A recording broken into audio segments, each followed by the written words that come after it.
We usually wait until 5 minutes after just to make sure everybody gets in, but we can start whenever. Okay, people are coming in now, and I'm recording. Just FYI, this is being recorded, so don't confess to any murders unless you really, really, really want to. I mean, do what you want. Confess to murders. I'll try not to. Murders, axe murders, drag queens. It's everything's fair game. Bathhouse is all on the line. Stud bar. It's the stud bar. What are you gonna do? Fantastic. I know. I love it. Okay. So yeah, we've got a lovely audience. Look at this. It's just so great. Wonderful. Hi, everybody. Yeah. Hey, everybody. Thanks for joining us. I'm going to mute myself in a second, but we're going to start in like 3 or 4 minutes, and we're just letting everybody in right now. So just relax, and we'll be starting soon. Yeah, and I'm going to mute myself in a minute because I'm actually, yeah, because Mark here is going to be our lovely host for the event today, and I'm just going to be moral support. Yay. I couldn't ask for better moral support. Hey, I'm so moral. That's what everybody says about me. They're like, Charlie Jane, she's just so moral. I was waiting for the laugh track.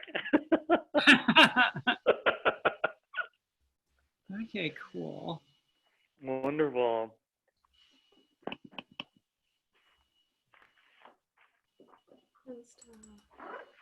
Yay.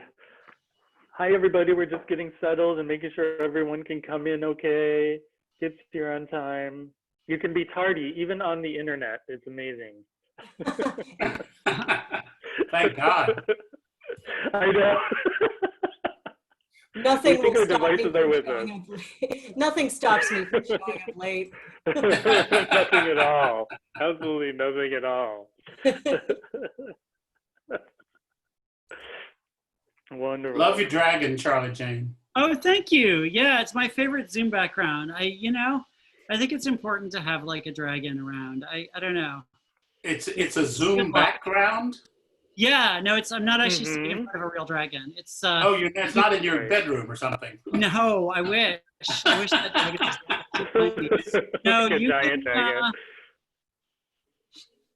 She can even switch it so that it's on her shirt.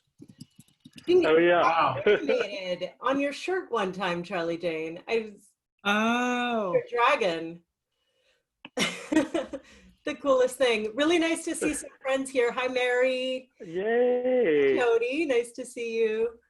Hi, Erin. Thank you for showing up. This is so fun. Yeah, we need to get you a background, Armistead. We should get like Barbary Lane behind you. By the way, Mark, we have a message from Philip Mayard who says, please pass along my best wishes to Mark B. Long live the SF Bay Guardian. Oh, yay. Oh, that's so sweet to hear. Oh my God, I miss the Bay Guardian. But I don't want to become a queer old fart. I know, really, I feel like I'm receding into the tides of history. But we're here today for a new book and to celebrate bookstores online. And the tides of history. And the tides of history. Aren't we all being swept away all the time? Online. Okay, I'm going to mute myself. Great. And we can get started whenever you're ready, Mark. Great. Fantastic. Well, hello, everybody. Thank you so much for joining us this early afternoon for the We Love Bookstores event. And we're so proud and happy and excited and maybe a little nervous about what's going to come up to present Armistead, Maupin, and Alia Volz, who are going to be reading and speaking a little and taking questions from the audience. I'm Marky B, or Mark Bishke. I'm the publisher and arts editor of 48 Hills in the San Francisco Bay Guardian and a longtime journalist, and one of the co-owners of the Stud Bar in San Francisco, recently closed but forever in our hearts, which harks back to the 70s and 60s era that we're going to be talking about a lot of in the book coming up. First, a little bit of an introduction. If you're not familiar with We Love Bookstores, it's a collective of authors, booksellers, and book lovers who came together to help the Bay Area independent bookstores weather COVID-19. Very important. Since April, We Love Bookstores has hosted 17 fundraising events, with every penny going directly to specific indie bookstores. They've raised more than $55,000 to date, which is amazing, and everything donated for today's event goes to Rakestraw Books. What is Rakestraw Books, you might ask? Located in the beautiful San Ramon Valley at the base of Mount Diablo, Rakestraw Books, the bookstore in Danville, strives to be a place where books and writers and readers matter. It was founded in 1973, and it's a small independent bookshop that remains dedicated to the principles espoused by its founders, to sell a variety of books of merit, to help readers discover those books, to sponsor events that bring a diverse range of writers and artists together, and to accomplish these tasks in a manner that is both professional and friendly. Rakestraw Books, I feel like you get a gold star after that. Wonderful intro. Thank you so much for keeping the independent spirit alive out there. Our two wonderful guests are Armistead Maupin and Alia Volz, and I'm going to tell you a little bit about them right now. Alia is a homegrown San Franciscan. She is the author of Home Baked, My Mom, Marijuana, and the Stoning of San Francisco that just came out on Houghton Mifflin Harcourt. She's a MacDowell columnist and a UCross Foundation Fellow, and her writings have appeared all over the place. Best American Essays, Bon Appetit, Guernica, New York Times, and even the anthology Dig If You Will the Picture, Writers Remember Prince. That is like a rainbow of just a rainbow of offerings right there.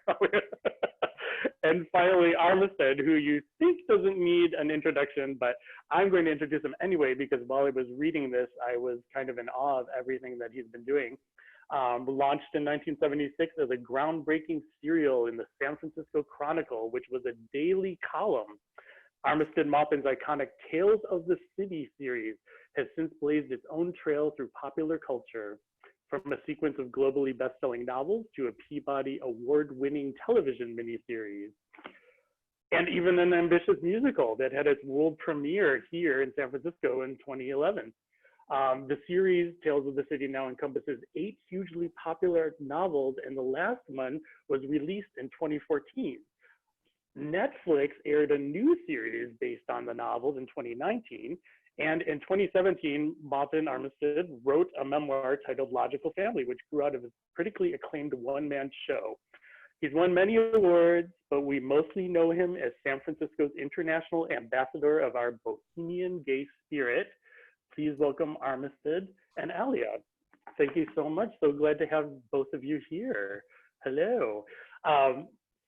You know, I was reading Armistead's bio, and we think of Tales of the City as this monolithic series that like lives in the 70s and 80s, but it's such a living and growing monument. I'm wondering if you're going to make the crossover to virtual reality at some point, Armistead, and we're going to be able to like reach out and take a blunt from Anna Madrigal's hand. Do that after I'm gone. I wouldn't know how to work the thing. We could get you some assistance. Well, thank you. That's enough. I considered smoking the bowl during this Zoom, but I would have been zooming too much. That would be completely on target with the cannabis undertow of our discussion this afternoon. But enough hearing my voice for a second, because wow, that was a lot. We're going to start with a traditional We Love Bookstores question that we ask our participants. And that is to share an experience or something that ties them to independent bookstores themselves. So I think I want to start with you, Armistead. Is there a little story you want to share about your love for independent bookstores? Well, I mean, Tales got spread internationally because of the gay and lesbian independent bookstores that were around the country. So most of my sales happened there in those stores, especially when I showed up at them, because you have that. That's the great thing about an indie, is you have that personal connection with an audience and with the booksellers themselves. My proudest moment was when Maggie Thatcher's customs and excise goons seized Tales of the City as indecent material that had been imported from the States. This was like in 1987. There's actually a picture of them loading up Tales as the filth from the States. And Bill, connected with that bookstore, Gaze the Word, made several appearances here recently, and I hope to again. But that was mostly my, there've always been indie bookstores that have sold my books, and I probably wouldn't have stayed on the scene at all if they hadn't done it, And yet Rakestraw, which was one of the, I suggested as the recipient tonight, impressed me so much because I remember when it was first put on my schedule, not too long ago, so my ignorance is really ridiculous, but I thought, there's a bookstore in Danville. I'm going to Danville. And of course, there's this amazing room full of people who know and love books and see that everything is there. They're even a little snobby, but about the literary thing. But I don't mind. I was just honored to be there. I love it. We need a little literary highfalutin going on in the Bay, I think, occasionally. Yeah, it's good for us. That's fantastic. And Alia, you want to share a story? Well, I mean, for me, the most wonderful thing about an independent bookstore is the element of surprise of walking in and exploring the shelves, and you never know what you might find. And, if you're looking at a search engine, your exploration is more tailored, right? But you can still walk into an indie and be utterly surprised. Like the day that I walked into Green Apple and I was researching my books, I was looking for weird old 70s like drug memorabilia, and I found this, The Great Books of Cannabis by Lawrence Cherniak, and there's my baby picture. I don't know if you can see it. Oh my goodness. This is a long out of print book, I had no expectation of finding it in the drug culture section of Green Apple, but I snapped that up and then married the bookseller. Yep. Oh, talk about That's how impressed I was. The magic of cannabis strikes again. I love it. For anyone who's unfamiliar with Alia's book, Home Baked, it tells the story of, it tells big stories, but the main thread is her mother's cannabis brownie, marijuana brownie delivery service, Sticky Fingers, and the story of how that was really part of San Francisco's history in the 70s and 80s, from a lot of the activism around marijuana and helping AIDS patients. That's kind of on the more big side, to just the everyday operations of living in a family of marijuana brownie sellers. And a lot of it overlaps with the Tales of the City Times. So this is such a great pairing. Obviously, Home Baked is nonfiction. Tales of the City is fiction, although, very based on a lot of archetypes of San Francisco that were happening at the time. And so, Alia, I wonder if you could talk a little bit about when you were writing the book, how maybe Tales of the City came into your mind or kind of chimed with what you were doing. Well, so I did a lot of research in my book, and I had all the facts and all the social movements and political movements and all that. But looking at Tales of the City being a daily daily fictional exploration, I felt like I got more of a flavor of what people were actually thinking about. I could go to a specific week in 1976 and find the Tales of the City from that week or that day and know what was on people's minds. Everyone across San Francisco was reading this column. So it was really, it was an alternate history, whether or not it was fact-based didn't really matter. It gave me this great context, as well as turns of phrase. There was a week where I was walking around the house going, "Tell me," because I kept reading that line in Tales of the City. Nobody says that anymore, but I had to work it in somewhere in the book. So it was just wonderful for the flavor and more of a cultural history, a cultural experience of the moment. Oh, awesome. And I think that's such a great introduction to people who aren't familiar with your book about like the kind of wonderful language and cultural touchstones that are in there. I want to get to both of you being able to read a little bit so we can see some of your literary styles there. And Armistead, can we start with you? Do you want to read a little something and tell us what you're going to be reading from? I picked it's a 2-page passage. I hope that's not too much. From the end of my memoir, which is Awesome. Logical Family. I got into a panic as to whether or not I'd be able to read this because my eyesight is so sucky. But I can, yes, I think. There we go. In writing this memoir, I found that I covered so much of the territory that Alia covered. I mean, so much happened to us as a city in the late 70s. It was just one trauma or sometimes the wonderful things right after the other. And I think this, well, it better explain itself. It's time to tell you about the way my friend Steve Beery and I met. In the last month of his life, Harvey Milk had been introduced to Steve at the Beaux-Arts ball in San Francisco. Steve was dressed as as Robin from the Batman comics, so the supervisor had tossed out an effectively corny line, "Hop on my back, boy wonder, and I'll fly you to Gotham City."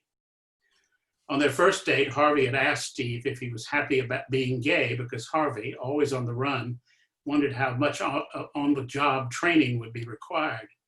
Steve took this to mean that Harvey saw him as serious boyfriend material. I can't tell you for sure how many times they got together, half a dozen at the most. On mornings when Harvey slept over, he would drive Steve to work at a credit union on Geary Boulevard, and they would make out in Harvey's Volvo in full view of Steve's coworkers, much to Steve's delight. They had made plans to spend Thanksgiving together, but a last-minute crisis at City Hall, reports of the mass suicides in Jonestown, kept Harvey working late again. On another occasion, Steve recalled Harvey shrugging off a grisly death threat that had arrived in the mail. "I can't take it seriously," he said. "It was written with a crayon." Their last night together was the Friday before Harvey was murdered. Steve remembered a night of leisurely cuddling that turned into gentle lovemaking. On Monday morning, Steve got the news from a coworker who'd heard it on the radio. His boss took pity on him and drove him home, where Steve found a note from his roommate saying that Harvey had, saying that Harvey had called that morning with plans for getting together that evening. Numb with disbelief, Steve had walked all the way across town to City Hall, where throngs of other people sobbing in the street finally made the tragedy real for him. He didn't try to push his way past the police barricades. He had come into Harvey's life too late to be a part of his official history. He had just been in love with the guy. When Steve worked up the nerve to call Harvey's office, Harvey's aide, Ann Cronenberg, arranged for him to attend the memorial service. Arriving alone at the Opera House, he searched for a seat in the reserved section up front and finally found one next to me. Introducing himself as a friend of Harvey's, he asked me if he could take the seat. He was crying, so for most of the service, he held the hand of a stranger. His face was blurry with grief, but I could see what Harvey must have seen, a bright, inquisitive, tender-hearted young man. We parted after the service. 2 weeks later, only a block from McCondry Lane, I saw Steve walking down Union Street. He stopped for us, and we spoke for a while. He seemed distraught, and not just because of the loss of a month-long romance with Harvey. His dreams of being a free gay man, had been shattered by those bullets at City Hall. He admitted to feeling that suicide was the only way out. What was the point of anything, he asked, if the world could be like this? I asked him if he'd like to have some dinner sometime. Thus began a 15-year friendship that was every bit as epic as a great romance. Steve was the buddy I had sought since childhood, someone to roam the woods with in search of adventure. He had a childlike appreciation of life. His little studio at the top of Telegraph Hill felt almost monastic with his treasures of the moment laid out like icons, a rubber Mighty Mouse doll, a Nancy Mitford novel, a Batman poster signed by Bob Kane. He was so self-contained that he could snuggle in anywhere and make it his home. I saw him do this in a cabin on a cruise ship, and in a villa in Lesbos, and a cottage in the Cotswolds. In the end, when he was too weak to live by himself, he adjusted to the inevitability of my tree, the Zen hospice in the Castro. I looked around, he told me one morning, and saw the garden out back and all the nice people who bring food, and I realized I could live here.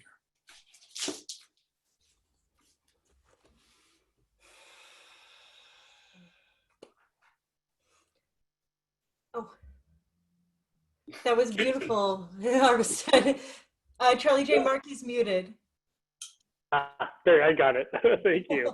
That was absolutely lovely and yeah, very heart-wrenching. Thank you, Armistead. Thank you. I like being able to celebrate my friend. Yes, beautiful, beautiful story. But this Alia's book shows the ways in which all of us had lives that coincided with these major figures, you know, and the lesser figures that were a bit major in our lives. I personally bought my pot from Dennis Perrone, or from a spin-off of Dennis, a guy named Steve. I know Steve too. Dennis and Steve. Yeah. Did you know Steve? Yeah, Steve Hesselton. Yeah. That's who it was. Oh, you're bringing it back to me. Good and they had there was a flat and I'm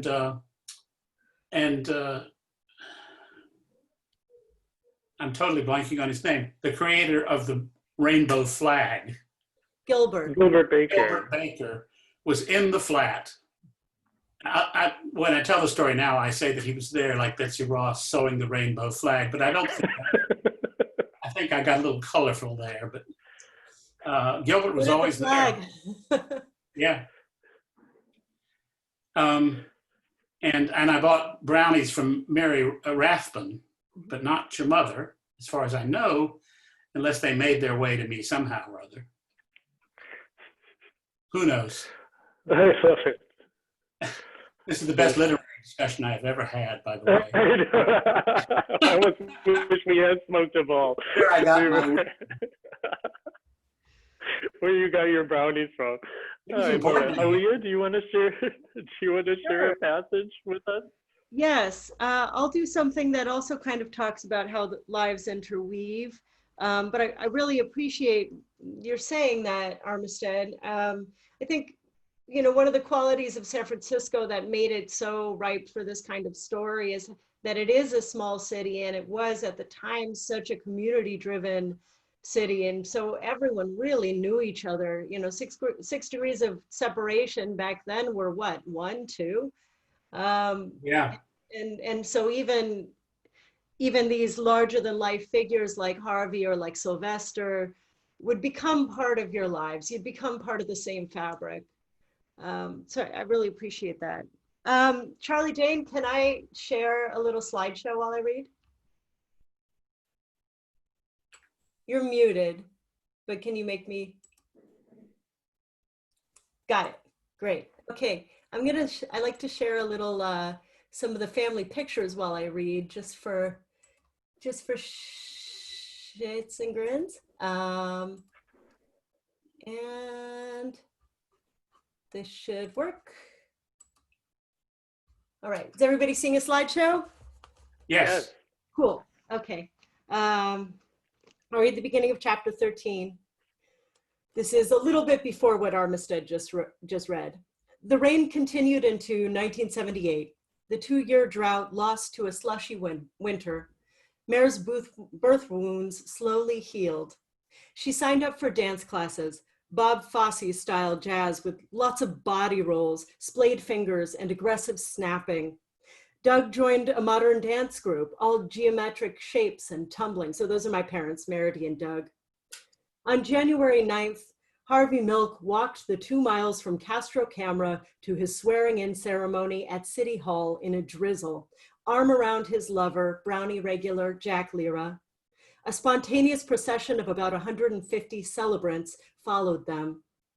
Anita Bryant, who told People magazine that God had personally summoned her, claimed that California's 2-year water shortage was heavenly retribution for the 1975 consenting adult sex bill, the bill co-authored by George Moscone to decriminalize sodomy and oral sex.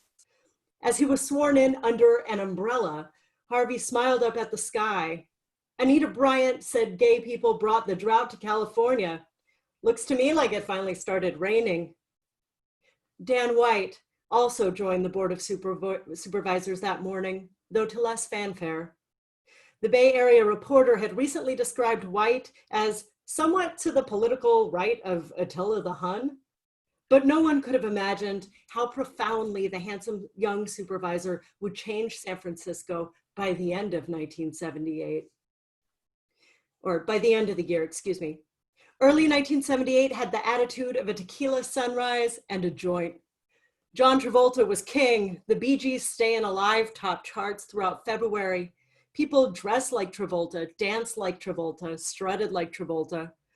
Mare, that's my mom, resumed her Castro run on February 24th, now with a wiggling, crying, pooping little person hanging from her neck in a Rebozo-style sling. Of course, you were always with me, she says looking back, first through pregnancy. Then once you were born, I carried you in a front carrier with all the fucking brownies. Then in a Jerry carrier on my back, which was nice because it freed my arms and you were cooing in my ear. I loved that. Eventually, a stroller worked because I could put some of the brownies in the stroller. Seriously, I say, vaguely disturbed by the idea of my mom dealing out of my pram. Not in, she says, but you know, hanging off the back. They were heavy, so if you were out of the stroller, it would tip backward. Here I was with a beautiful baby and brownies and all dressed up. People loved us. There it is. They loved us. My mom wasn't the type of druggie who neglected her child. She was the type who took her child on deals. At 2.5 months old, I became her accomplice, cruising around with her from business to business, loaded with contraband, getting my diaper changed in supply closets and break rooms, being greeted with squeals of delight and having my little piggy toes wiggled by customers while my mom dished out the goods, smelling, I'm quite sure, like a Rastafarian in a chocolate shop with notes of sour milk and pea. Here's another thing I know. I liked it. True, I was too young for specific memories. My pre-linguistic brain had no way of cataloging my experiences or the people we encountered. But something from those early forays into the city stays with me like an aftertaste. It's a peculiar type of nostalgia, undiluted, raw, separate from my remembrances of later years. A feeling more than a narrative, a sense of belonging. I somehow understood even then that my mom and I loved San Francisco and San Francisco loved us back. Let's see, how do I end this? Stop. There we go. And Lovely. I'll say it again, and I won't say it. I promise not to say it again. Your dad was so hot. It was totally my type. Well, maybe you did encounter each other in a bathroom. I like we to were think. having a discussion earlier, and Armistead asked Alia what was what was the bathhouse that Alia's dad visited as she was being born in the hospital. And, and the response was he doesn't remember, which is probably a good experience, or it could be bad. We had some dicey times as a family, but my dad back then in 77, 78, 79 was in the closet, and so he had some hidden adventures while he was wrestling with his own feelings. Happy to say that he's now out of the closet, a proud bisexual in a long-term relationship with a great gay guy. They're delightful together, and all of that angst has settled down now that he's been able to shed the shame and it really does. become who he is. As it does. And he was married to a wonderful woman who cleared the space for that to happen. I suppose That's what I think. I don't think she meant to clear that space, but No, but if you're always stoned and running around with hippies, it's easier. I think and I think that's great. I think the story of your mother, Alia, and a lot of the characters in Tales of the City give us strong women, and a lot of the narrative around the 70s goes around men like Harvey Milk. You had mentioned Anita Bryant, but like a strong positive woman role model. And so, I mean, do you see any similarities between some of the characters in Home Baked and your own family, Alia and Tales of the City characters? I mean, I was trying to match one-on-one and I couldn't quite because they're so complementary, but were there any reminders to you or either of you? You don't have to do that. I mean, Alia doesn't have to, connect it that strongly with Tales. I was just simply reporting on what I was seeing around me. So I think my mom could be kind of a mother hen type of a figure for her community. Maybe a little bit of an Anna Madrigal in a way. I mean, you're like Mona grown up to me, Alia. What's that? Your hair even. It's Oh. Mona. You're like a manifestation of the character. I'm writing about her again at 40. Oh. Oh, wow. So it's very eerie. Yes. Well, For me, I took one look at the cover of the book and said, "Oh my God!" And your mother had it. Yeah, and I'm 43, I think. So that Right. Mona now, I guess. I may be getting some notes from you. Anytime. And Armistead, when you were reading Home Baked, were there any passages that kind of like brought you immediately back to the time that you remembered or any situation? The names that popped up, when I heard, "Oh my God, Sister Vish, Sister Vish's power hungry bitch," was a friend of mine. I have a picture taken with Sister Vish at the first gay games, It's things like that. That a reflection of her accurate reporting, of actually knowing.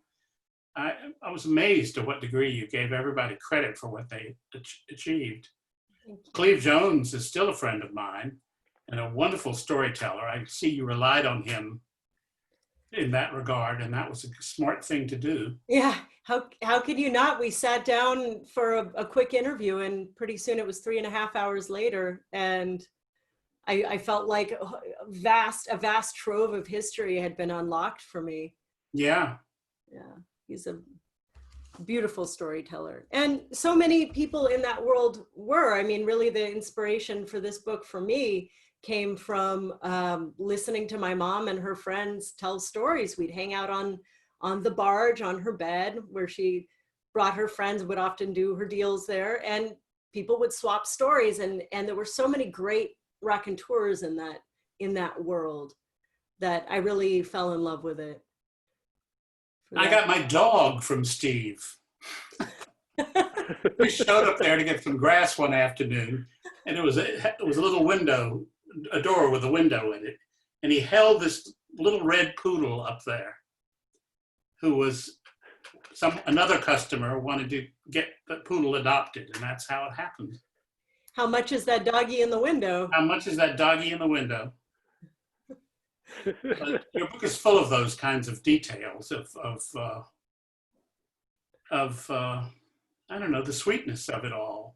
A lot of people, especially at the time when there was press that descended on San Francisco for every reason, you know, wanting to depict it as the center of decadence for the whole world, or,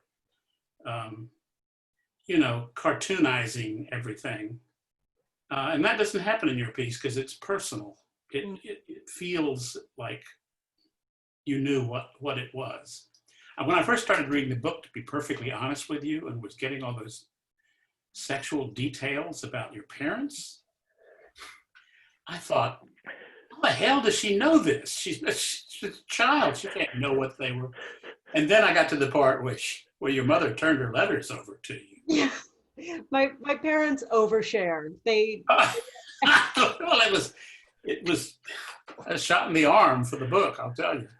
Sure, it was a little awkward here asking those questions. Of course, nobody wants to think that much about their parents having sex, but you know, the information was there, and their sex life was kind of a big part of the story too. It was turbulent and weird and complicated and also magical at times, and so leaving that out would have been a strange omission.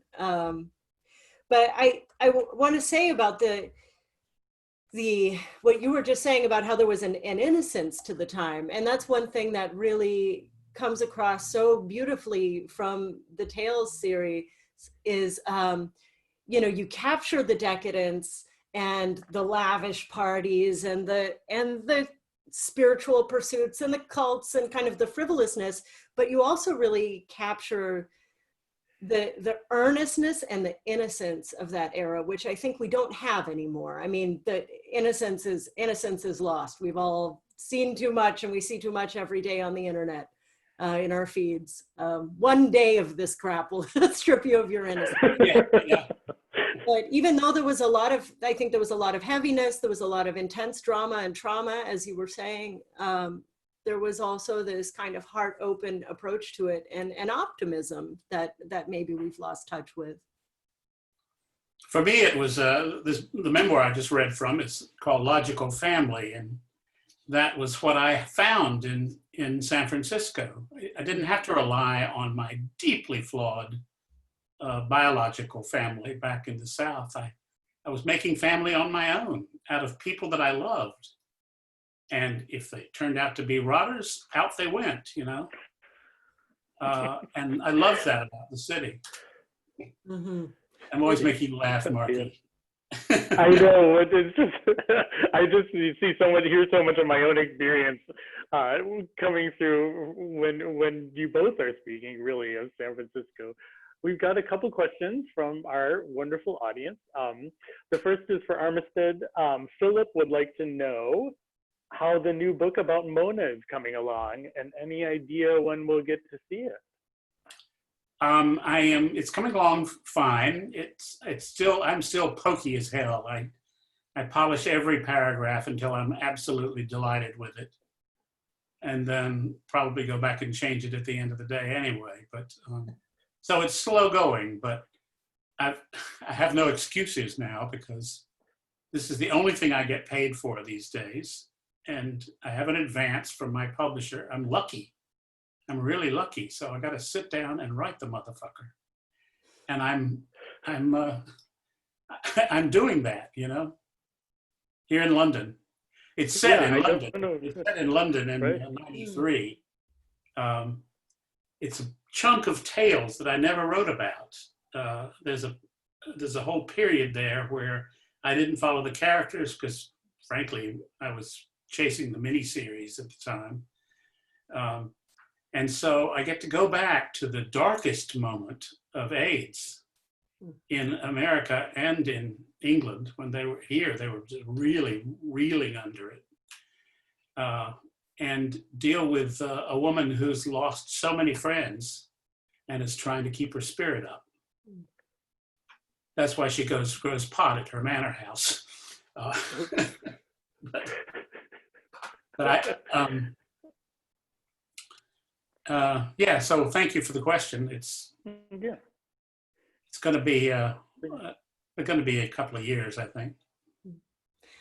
Armistead, you mentioned before we started the meeting that you were finding solace in the work, and that my ears perked up because I wrote the really heavy aid section of my book right after Trump was elected, and all of my writer friends, I had so many writer friends who were like, I can't work. It's, this is too depressing. It's too grim. It's too scary. My work means nothing. And I found, even though I was writing about a really dark period, I did find a sort of peace in writing about a really dark period that has also passed.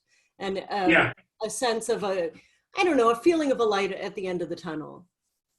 We were, I was in the writer's room for 2 weeks in LA with Netflix when this wonderfully diverse bunch of writers, every queer under the sun,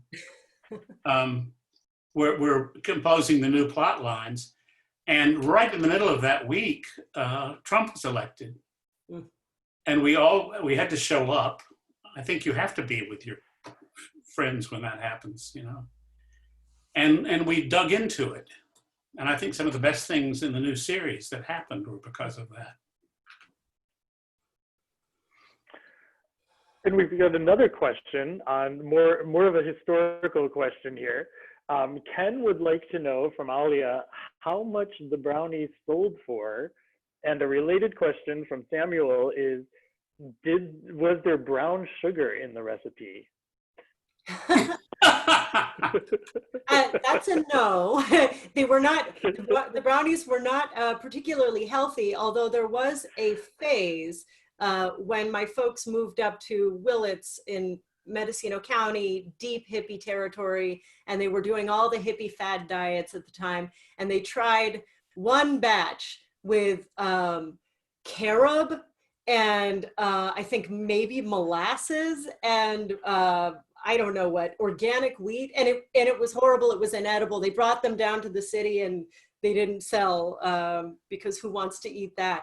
But no, the brownies are not healthy. They went for it changed a little bit over time, but it was between $1 and $2 per brownie usually, or a little less for a dozen. And the dozens always came in these bags that my folks designed every week. Each one holds a dozen, and so when people would buy a dozen so they could get the bags as well. Here's a very Castro-looking one that my dad did. Yeah, that should have been a clue right there. There were so many clues. Where do you start? I mean, yeah. How did my mom miss it? I don't know. How did she not know that he was somewhere on the spectrum? Yeah. We see what we want to see. Yeah. Well, the complexity of the story, of the relationships in the book, are what charmed me, because you really see how this family works, and or doesn't work on occasion, and it's real. It's very real. And both of your parents are still living, right? And Bear and Doug. And so, I mean, what has been kind of the reaction from them as the book has rolled out, from seeing a lot of, seeing your documentation of their relationship and all the changes and everything? Oh, they're both taking it really, really well. I think it's been fun for my mom. She never took credit for her role at the dawn of medical marijuana. She never I don't think she really saw her place in it. She was just doing on a daily basis what seemed helpful.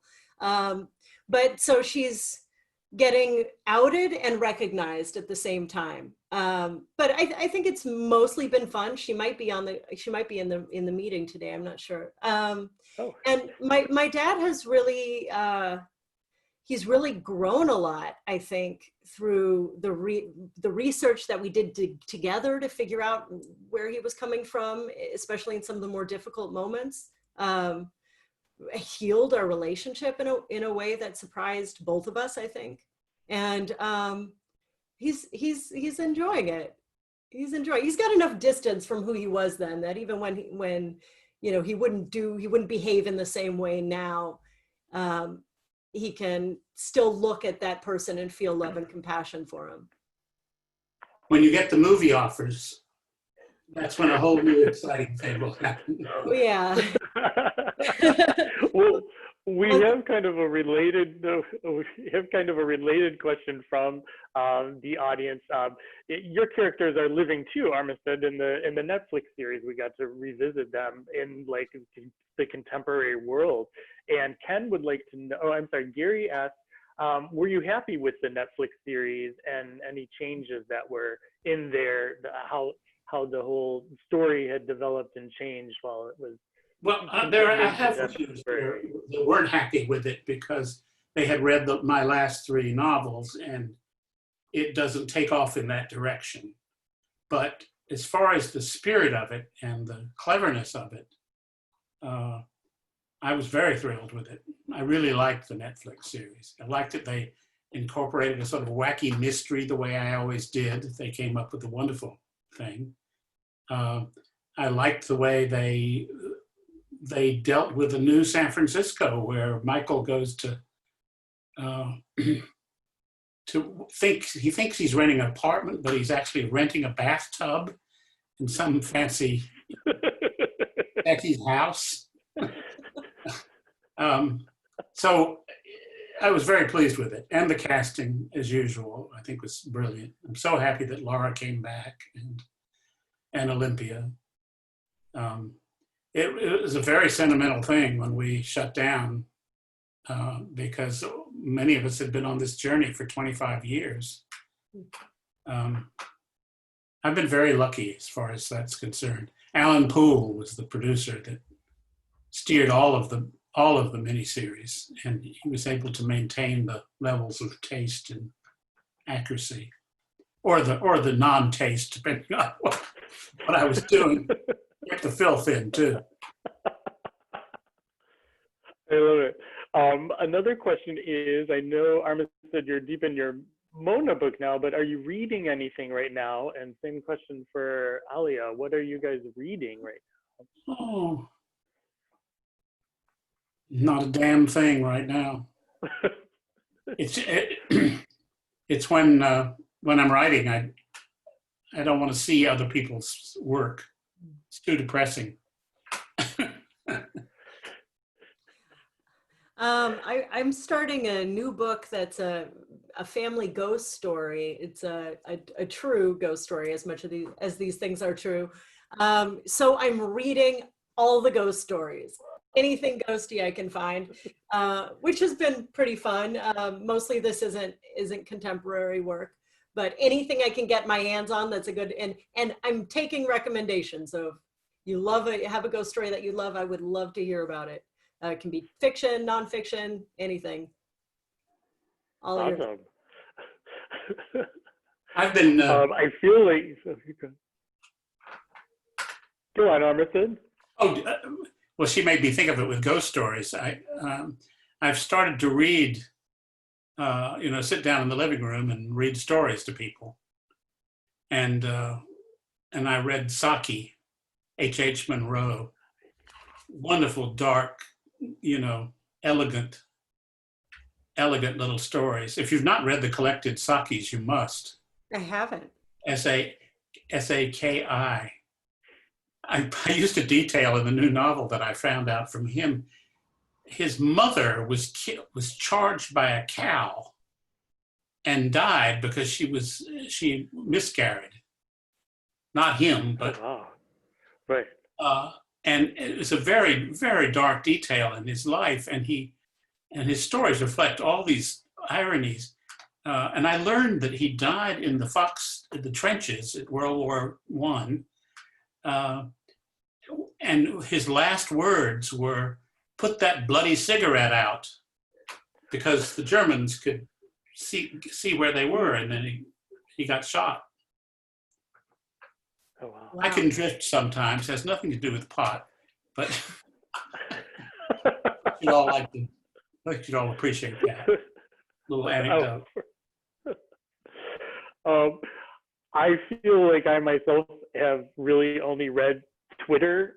I've been one of those people who's gotten addicted to doom scrolling and can't believe the next terrible thing that's being visited upon us. How are both of you kind of dealing with sheltering in place and the pandemic? Obviously, Armistead, you're writing. Alia, you're doing video after video interview. But are there any special things that you've done to kind of keep yourself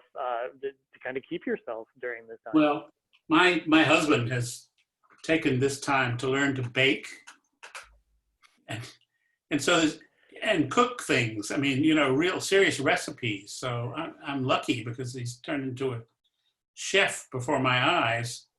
And since we can't go out, that's a kind of a cool thing. We live a block from. Oh, there's Rod Williams. Hi guys. You in Palm Springs? Sorry, I'm getting all chatty here. Recognizing some friends. We live a block from the Clapham Common, which is this big green space here in London. And we can walk down there with the dog and socially distance. Sometimes we sit across from a friend on a blanket or in an area. I'm coping okay. I'm wishing I could see all these things that I was excited about seeing when we got to London. Mm-hmm. I want to go up to the Cotswolds and see the manor house that inspired the manor house in Baby Cakes that I'm writing about now in Mona of the Manor. But I'm doing okay. I'm a bit of a hermit anyway. My name means that, by the way. It's an Old English word, Armistead. It means hermitage. My friends, and especially my husband, say that's totally appropriate. I can stay in the house. It's written in your history. Armistead, I have the same filthy luck that my husband is an amazing cook. And happy 50th birthday, Kevin. He's out there somewhere in the living room. But yeah, he's been cooking up a storm, and that really, really helps. I don't cook. I'm like my mom. Totally useless. But aren't we lucky? That's great. So lucky. I find a lot of solace in working. I mean, we're writers, so I feel like I've basically been sheltering in place for 2.5 years since I sold this book on proposal. I wasn't going out anyway. I've been in pajamas forever. Of course, my book tour got canceled. There was a big party I wanted to have. There was a lot of stuff that I'm sorry to have lost. But I've just really threw myself into doing the best that I could for my little book from home. And now I'm digging into the new project. It's the only way that I can keep my mood up is to write and research and write and research and write. Otherwise I'm lost. What am I? Who am I? So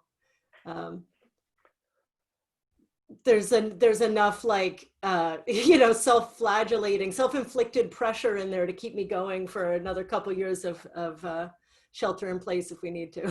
Yeah. And related to that, we did get a question, Alia, what is your next project that you're working on? Yeah, so it is a family ghost story. As I mentioned, if you've read Home Baked, there's a teaser in it. My dad's grandmother, so my great-grandmother, married a ghost as a 70-year-old. And so this book the next one is going to be that story, and I'm not sure what to do with it. I'm kind of lost at the moment, but that's my general subject. Wow. Grandmothers are a wonderful source of lore. No, my family is just so weird. I'm not that interested in I like ghosts, but I'm not that interested in ghosts or the afterlife. And frankly, I'm not that interested in pot either. But my family keeps giving me these incredibly bizarre, outrageous, juicy stories, and then I have to do it. Well, if you ever get on a book tour, you're probably going to be given lots of pot. brownies and otherwise. I know I am. I never do a signing without having somebody slip me an envelope. Those are definitely good gifts. Indeed. I love it. Well, if there's no other questions from the audience, if there's any questions there, I think we're going to wrap things up here. Thank you so much, everyone, for joining us. Thank you, Alia. Thank you so much, Actually, Armistead. can I say something really quickly? If you like this event, we have another event happening 2 days from now on Friday, which is an event featuring all trans and non-binary authors, including Alok, Vivek Shraya, Jennifer Finney Boylan, Meredith Talusan, Cyrus Grace Dunham, and Tony D. Newman. We're going to be talking about trans activism and writing and publishing and how to deal with being trans and non-binary in such a weird time that we're living in. So please join us on Friday. You can find out more about that and our other upcoming events at welovebookstores.org. And please keep supporting local bookstores because we need them both as writers, as readers, and as communities. We desperately need these bookstores to stick around. And thank you so much, everybody, for coming today. Thank you. Thank you, everybody. Thank you, Armistead. Thank you, Charlie Jane. You worked very hard on this. Appreciate it. Yeah, it was my pleasure. Thank you for being here and have a lovely rest of your day. Thank you. Bye. Goodbye, everyone. Bye-bye. Keep reading.